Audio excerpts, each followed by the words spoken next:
Reunião bem bom,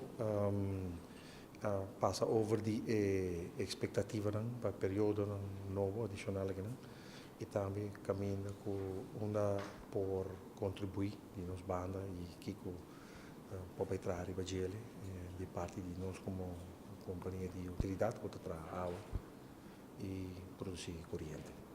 A estratégia cooperativa está caída em linha com a visão mais grande do governo, caminha com nós trata de mais direção sustentável, pero no mesmo momento é sustentável financeiramente também, que é responsável também com ele.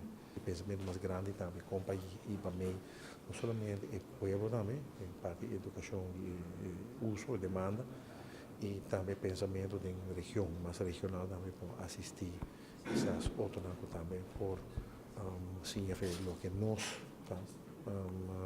passando ali, nossa experiência ajuda outra também ajuda na curva. Nosso rol, nossa apresentamos no Corporate Strategy. A Corporate Strategy está em linha com o pensamento de governo. Então, se você se dá conta, agora nós estamos movendo na mesma direção.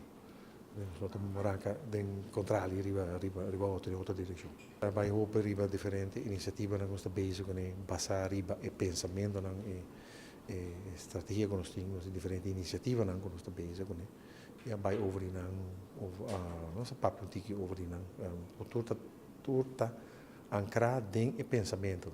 Nós como estratégia uma filosofia.